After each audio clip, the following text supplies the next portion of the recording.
Hi friends, welcome back to our channel. எல்லாரும் எப்படி இருக்கீங்க? கண்டிப்பாக நல்லா இருப்பீங்கன்னு நம்புகிறேன். இன்றைக்கி நம்ம சேனலில் ரொம்பவே யூஸ்ஃபுல்லான டிப் தான் பார்க்க போகிறோம். நம்ம மாத்திரையெல்லாம் யூஸ் பண்ணிவிட்டு அந்த கவரை தூக்கி போடுவோம் இல்லையா? அதை தூக்கி போடாதீங்க. நிறைய டே டு டே லைஃப்பில் நம்ம இந்த மாத்திரை கவரை பார்த்திங்கன்னா யூஸ் பண்ணிக்கலாம். அது என்னன்னு சொல்லிட்டு பார்க்குறதுக்கு வீடியோவை ஸ்கிப் பண்ணாமல் ஃபுல்லாக பாருங்கள்.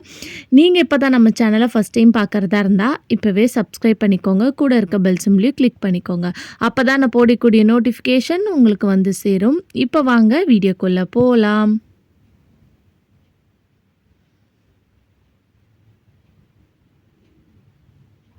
ஃபர்ஸ்ட் இப்போ என்னென்னு பார்க்கலாம். இந்த மாதிரி மாத்திரை கவரில் 2 டைப் இருக்கும் இல்லையா? ஒன்று ஸ்ட்ராங்காக இருக்கும், ஒன்று பார்த்திங்கன்னா இந்த மாதிரி லைட் வெயிட்டாக இருக்கும். ஸோ ரெண்டுமே எடுத்துக்கோங்க. இப்போ நம்ம கேஸ் ஸ்டவ் இந்த பர்னர்லாம் நான் ரொட்டேட் பண்ணுற இடத்துல பார்த்திங்கன்னா அழுக்கு சேர்ந்துருக்கும். நம்ம மேலே கேஸ் ஸ்டவ்வெல்லாம் நல்லா க்ளீன் பண்ணுவோம். பட் ஆனால் இதெல்லாம் க்ளீன் பண்ணாமல் விட்டிங்கன்னா போக போக உங்களுக்கு அழுக்கு சேர்ந்து அந்த பர்னர் உங்களுக்கு திருப்புறதுக்கே பார்த்திங்கன்னா உங்களுக்கு ரொம்பவே கஷ்டமாக இருக்கும். ஸோ இந்த மாதிரி ஒரு மாத்திரை அட்டை எடுத்துகிட்டு அதை வச்சு க்ளீன் பண்ணிங்கன்னா அந்த இடுக்கில் இருக்கிற அழுக்கெல்லாம் க்ளீன் பண்ணுறதுக்கு ஈஸியாக இருக்கும். இது நீங்கள் ஸ்க்ரப்பர்லாம் வச்சு தேய்ச்சிங்கன்னா உங்களுக்கு ரொம்பவே கஷ்டமாக இருக்கும். ஈஸியாக அந்த அளவுக்கு அழுக்கு பார்த்திங்கன்னா போகாது. ஸோ இந்த மாதிரி ஒரு மாத்திரை அட்டையை நல்லா ஸ்ட்ராங்காக இருக்கக்கூடிய அட்டையாக பார்த்து எடுத்துகிட்டு இந்த மாதிரி ஓரங்களில் இருக்கிற அழுக்கெல்லாம் எடுத்து விட்டிங்கன்னா ஈஸியாக உங்களுக்கு க்ளீனாக ரிமூவ் ஆயிரும். இல்லைனா இது ஃபுல்லாக அழுக்கு அடித்து உங்களுக்கு பார்த்திங்கன்னா அப்படியே ஜாம் ஆயிரும். உங்களால் கேஸ் ஸ்டவ் ஆன் ஆஃப் பண்ணும்போது ரொம்ப டைட்டாக இருக்கிற மாதிரி இருக்கும். ஸோ எப்போவுமே நீங்கள் கேஸ் ஸ்டவ் க்ளீன் பண்ணும்போதோ இல்லை 15 days ஒன்ஸோ இந்த டிப்பை ஃபாலோ பண்ணிக்கோங்க. ஸோ உங்களுக்கு பார்க்கும்போதே தெரியும். நல்லா பாருங்கள் கீழே எந்த அளவுக்கு அழுக்கு சேர்ந்துருக்குன்னு. ஸோ பார்க்குறதுக்கு நீட்டாக இருந்தாலும் உள்ளுக்குள்ளே பார்த்திங்கன்னா உங்களுக்கு அழுக்கு இருக்கும். இதுக்கப்புறம் நீங்கள் தொடச்சிட்டு க்ளீன் பண்ணிக்கலாம். அதே மாதிரி நம்ம கேஸ் ஸ்டவ் க்ளீன் பண்ணும்போது டீ, காஃபி ஏதாவது கொட்டிட்டு நம்ம க்ளீன் பண்ணாமல் ரொம்ப நேரம் அப்படியே விட்டுட்டோன்னா அது ட்ரை ஆயிரும். அதை க்ளீன் பண்ணுறதுக்கும் இந்த மாத்திரை அட்டையை வச்சு நீங்கள் இந்த மாதிரி சுரண்டி விட்டிங்கன்னா போதும், ஈஸியாக உங்களுக்கு வந்துடும். ஸோ இப்போ வீடியோவில் காட்டுறேன் பாருங்கள். நான் லைட்டாக லிக்விட் மட்டும் தான் போட்டுட்டு இந்த மாதிரி சுரண்டி விட்டாலே போதும், உங்களுக்கு வந்துடும். நீங்கள் லிக்விட் போடாமல் கூட நீங்கள் சுரண்டினாலே அது அழகாக வந்துடும். ஏதாவது ஒரு இடத்துல மட்டும் உங்களுக்கு ரொம்ப அழுக்கு இருக்குது, ரொம்ப கரையாக இருக்குன்னா இந்த டிப்பை நீங்கள் ஃபாலோ பண்ணிக்கலாம். ஸோ பாருங்கள். ஸோ இதுக்கப்புறம் நீங்கள் ஸ்க்ரப்பரை போட்டு தேய்ச்சி கேஸ் ஸ்டவ் க்ளீன் பண்ணணுன்ற அவசியம் இருக்காது. ஸோ இந்த மாதிரி சின்ன சின்ன டிப்ஸ், ஈஸியான டிப்ஸ்லாம் தெரிஞ்சு வச்சுக்கிட்டிங்கன்னா உங்கள் டே டு டே லைஃப்பை ஈஸியாக முடிச்சிடலாம். இப்போ இந்த கேஸ் ஸ்டவ் பாருங்கள் எவ்வளோ க்ளீனாக இருக்குதுன்னு சொல்லிட்டு. ஸோ கண்டிப்பாக இந்த டிப்பை ஒரு வாட்டியாவது ட்ரை பண்ணி பாருங்கள். அடுத்த டிப் என்னென்னு பார்க்கலாம். நம்ம கிச்சனில் இருக்கக்கூடிய சிசர்லாம் ஷார்ப்னஸ் கம்மி ஆயிடுச்சுன்னா அதை ஷார்ப்பன் பண்ணுறதுக்கு இந்த மாதிரி மாத்திரை கவர் இருக்கு இல்லையா, அதை கட் பண்ணி விடுங்க. ஸோ இந்த மாதிரி கட் பண்ணி விடும்போது உங்கள் சிசர்ஸ் நல்லா ஷார்ப்பன் ஆகும். அதே மாதிரி கட் பண்ண இந்த குட்டி குட்டி இந்த மாத்திரை கவர்ஸை உங்கள் மிக்ஸி பிளேடு ஷார்ப்லெஸ்ஸாக இருக்குன்னா அதில் போட்டு ஒரு அடி அடிக்கலாம். பட் அது நான் ப்ரிஃபர் பண்ண மாட்டேன். எனக்கு அந்த மாதிரி பண்ணுறது இஷ்டம் இல்லை. நான் மிக்ஸி ஜார் உங்களுக்கு ஷார்ப்லெஸ்ஸாக இருக்குன்னா கல்லுப்பு போட்டு அரைச்சாலே போதும், உங்களுக்கு நல்லா ஷார்ப்பன் ஆயிரும். இப்போ நைஃபை ஷார்ப்பன் பண்ணுறதுக்கு ஸோ இந்த மாதிரி நம்ம மாத்திரை அட்டையை ஃபோல்ட் பண்ணிவிட்டு லைட்டாக ஸ்க்ரப் பண்ணி விடணும். பார்த்து ஸ்க்ரப் பண்ணுங்கள் கேர்ஃபுல்லாக. ஏன்னா நைஃப் ரொம்ப ஷார்ப்பன் இருக்கிறனால கையில் பார்த்திங்கன்னா எதுவும் ஆயிடக்கூடாது. ஸோ இந்த மாதிரி லைட்டாக ஸ்க்ரப் பண்ணி விடுங்க. இந்த மாதிரி ஸ்க்ரப் பண்ணும்போது கை கேர்ஃபுல்லாக பார்த்துக்கோங்க. உங்களோட நைஃப் பார்த்திங்கன்னா நல்லா ஷார்ப்பன் ஆயிரும் இன்ஸ்டண்ட்டாக. பார்க்கும்போதே உங்களுக்கு நல்லா தெரியும். மார்னிங் டைமில் நம்ம சமைக்கும் போதெல்லாம் நைஃப் ரொம்ப ஷார்ப்லெஸ்ஸாக இருக்குன்னா இந்த டிப்பை ஃபாலோ பண்ணிக்கோங்க. அடுத்த டிப் என்னென்னு பார்க்கலாம். நம்ம யூஸ் பண்ணுற வெஜிடபிள் கட்டரை உட்டனில் இருந்துச்சுன்னா கண்டிப்பாக வீக்லி ஒன்ஸ் டீப் க்ளீனிங் பண்ணுங்கள். ஏன்னா நம்ம அதில் ஃபிஷ்ஷு, மீட்டெலாம் கட் பண்ணும்போது அந்த ஸ்மெல் இருக்கும். அதெல்லாம் பார்த்திங்கன்னா ஃபங்கஸ் ஃபார்ம் ஆயிரும் உட்டன் வெஜிடபிள் கட்டரில்.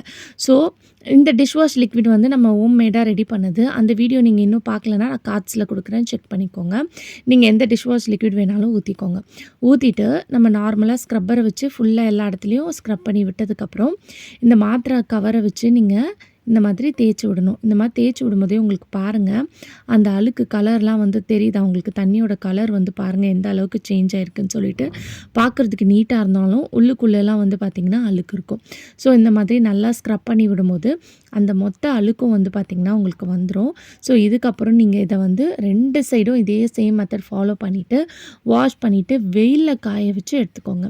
ஸோ வெயிலில் காய வைக்கும்போது உங்களுக்கு நல்லா ட்ரை ஆகும்போது அதில் இருக்கக்கூடிய பாக்டீரியா, ஃபங்கஸ் எல்லாமே வந்து பார்த்திங்கன்னா உங்களுக்கு அழிஞ்சிரும். ஸோ கண்டிப்பாக இந்த டிப்பு ரொம்ப யூஸ்ஃபுல்லாக இருக்கும். ட்ரை பண்ணி பாருங்கள். இப்போ பாருங்கள் வாஷ் பண்ணதுக்கப்புறம் எந்த அளவுக்கு க்ளீனாக இருக்குதுன்னு சொல்லிட்டு. ஸோ கண்டிப்பாக இந்த டிப்பை ட்ரை பண்ணி பாருங்கள். அடுத்த டிப் என்னென்னு பார்க்கலாம். வீட்டில் இந்த மாதிரி சப்பாத்தி போடுற கட்டை வச்சுருப்போம் இல்லையா, அதை வந்து நம்ம வாஷ் பண்ணாமல் அப்படியே விட்டுட்டோன்னா அது ரொம்ப ட்ரை ஆகி காஞ்சிரும். ஸோ அதை வாஷ் பண்ணுறதுக்கு கொஞ்சம் கஷ்டமாக இருக்கும் இல்லையா, அந்த டைமில் லைட்டாக இந்த மாதிரி லிக்விட் போட்டுட்டு இந்த மாதிரி ஒரு மாத்திரை கவரை வச்சு லைட்டாக இந்த மாதிரி சுரண்டி விட்டாலே போதும். ஸோ இந்த மாதிரி பண்ணும்போது அதில் இருக்கக்கூடிய அந்த சப்பாத்தி மாவுலாம் ஒட்டி இருந்துருச்சுன்னா ஈஸியாக வந்து பார்த்திங்கன்னா உங்களுக்கு ரிமூவ் பண்ணி வந்துடும். இல்லைனாலும் நீங்கள் இந்த மாதிரி வீக்லி ஒன்ஸ் இல்லை 15 டேஸ் ஒன்ஸ் வந்து க்ளீன் பண்ணி வெயிலில் காய வச்சு எடுத்துக்கோங்க. அப்படி இல்லைனா உங்களுக்கு காய வைக்க டைம் இல்லைனா கேஸ் ஸ்டவ்வில் வந்து ஃபயரில் ஒரு 2 நிமிஷம் காமிச்சிங்கன்னா உங்களுக்கு ட்ரை ஆயிரும். ட்ரை பண்ணி பாருங்கள். அடுத்த டிப் என்னென்னு பார்க்கலாம். நம்ம யூஸ் பண்ணுற லைட்டர் வந்து சம்டைம்ஸ் வந்து பற்ற வச்சோன்னா நெருப்பு வந்து பார்த்திங்கன்னா சரியாக வராது. ஸோ அதுக்குள்ளே வந்து நம்ம க்ளீன் பண்ணுறதே கிடையாது. வீட்டில் வந்து நம்ம கிச்சனில் இருக்கக்கூடிய எல்லா பொருளையும் க்ளீன் பண்ணுவோம். பட் லைட்டரை க்ளீன் பண்ண வந்து அவ்வளோவா வந்து நம்ம யோசிக்க மாட்டோம். ஸோ கண்டிப்பாக லைட்டரை க்ளீன் பண்ணலனா நீங்கள் பற்ற வைக்கும்போது நெருப்பு வந்து சரியாக வராது. ஏன்னா எண்ணெய் பிசுக்கு அழுக்கெல்லாம் அதுக்குள்ளே போய் செட் ஆகி ஜாம் ஆயிடுச்சுன்னா உங்களுக்கு நெருப்பு பற்ற வச்சா கூட வராது. நம்ம என்ன நினைப்போம், லைட்டர் தான் ரிப்பேர் ஆயிடுச்சுன்னு லைட்டரை தூக்கி போட்டு வேறு வாங்குவோம். ஸோ அதுக்கு பதிலாக இந்த மாத்திரை கவர்லேருந்து லைட்டாக ஒரு சின்ன பீஸ் மட்டும் கட் பண்ணிவிட்டு இந்த மாதிரி உள்ளே விட்டு நீங்கள் க்ளீன் பண்ணணும். ஸோ க்ளீன் பண்ணும்போதே கீழே தட்டினாலே உங்களுக்கு நல்லா தெரியும் எந்த அளவுக்கு அழுக்கு இருக்குது பாருங்கள். ஸோ உங்களுக்கு வந்து இது பிளாக் டைல்ஸுன்றனால தெரியல. நான் இப்போ இந்த கிளாத்தில் வந்து உங்களுக்கு க்ளீன் பண்ணி காட்டுறேன்.